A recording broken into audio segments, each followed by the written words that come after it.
வணக்கம் மக்களே. இன்னைக்கு நாம ஒரு செம்ம லவ் கதை கேட்க போறோம்.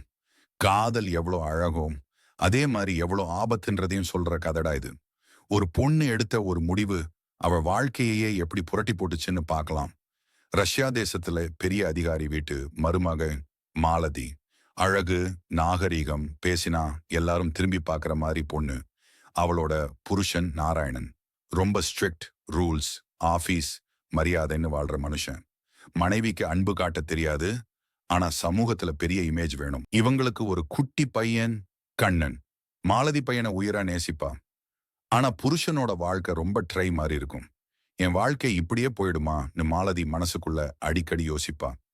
ஒரு நாள் மாலதி தன் அண்ணன் வீட்டுக்கு போறப்ப ரயில் ஸ்டேஷன்ல ஒரு இளம் ஆபீசரை பாக்குறா. பேரு சூர்யா. அட, ஹேண்ட்ஸம், ஸ்டைல், தில்லு.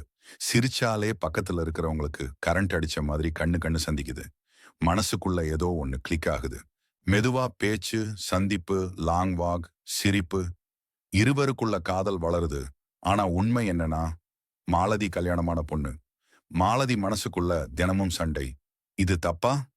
ஆனா மனசு சூர்யாவை விட்டுட முடியலையே. நாராயணன் சந்தேகப்பட ஆரம்பிக்கிறார். சமூக மரியாதை முக்கியம், இப்படி நடக்க கூடாதுன்னு எச்சரிக்கிறார். ஆனா மாலதி கேட்கல. அவள் மனசு முழுக்க சூர்யாதான். ஒரு கட்டத்துல மாலதி வீட்டை விட்டு வெளியேறி சூர்யாவோட வாழ ஆரம்பிக்கிறான். ஆரம்பத்துல வாழ்க்கை செம்ம ஜாலி. டிராவல், சிரிப்பு, கனவு, ரொமான்ஸ். இதுதான் உண்மையான வாழ்க்கடா மாலதி நினைக்கிறான். ஆனா சமூகம் அவளை ஒதுக்க ஆரம்பிக்குது.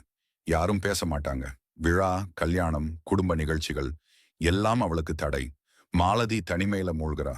சூர்யா வேலை, சமூக வாழ்க்கைன்னு பிஸி ஆகுறான். மாலதி மனசுக்குள்ள சந்தேகம். அவன் என்ன இன்னும் நேசிக்கிறானா? அவன் வேற யாரையாவது பாக்குறானோ? சின்ன சண்டை கூட பெரிய பிரச்சனையா மாறுது.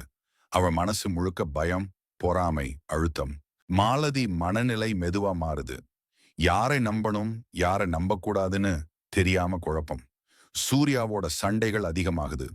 அவளுக்கு வாழ்க்கை மேல நம்பிக்கை குறையுது. எனக்கு யாருமே இல்லன்னு அவளுக்கே தோண ஆரம்பிக்குது. ஒரு நாள் ரயில் ஸ்டேஷன்ல நிக்கும்போது மாலதி மனசுல ஒரே வேதனை. இந்த வலி இனி தாங்க முடியல. எனக்கு அமைதி வேணும். அந்த நிமிஷத்துல அவள் தன்னை ரயில் பாதை மேல வீசி உயிரை முடிச்சுக்கிறா. காதல் இனிமையா ஆரம்பிச்சாலும் முடிவு ரொம்ப வலியா முடிஞ்சிடுது. இந்த கதையில இன்னொரு ஜோடி இருக்கிறாங்க. செந்தில், விவசாயம், நேர்மை. இவங்க சாதாரண வாழ்க்கையில தான் உண்மையான சந்தோஷத்தை கண்டுபிடிக்கிறாங்க. சந்தோஷம் வெளியில தேட வேண்டாம், மனசுக்குள்ள தேடணும் என்று செந்தில் புரிஞ்சுக்கிறான். இந்த கதை நமக்கு சொல்லுற பாடம் என்னன்னா, மக்களே, ஆசை மட்டும் வாழ்க்கை இல்ல. தவறான முடிவு பெரிய வலியை தரும். உண்மையான சந்தோஷம், நிம்மதி, நம்பிக்கை, குடும்பம். இந்த கதை உங்களுக்கு பிடிச்சிருந்தா லைக் பண்ணுங்க, ஷேர் பண்ணுங்க, சப்ஸ்கிரைப் பண்ண மறக்காதீங்க மக்களே.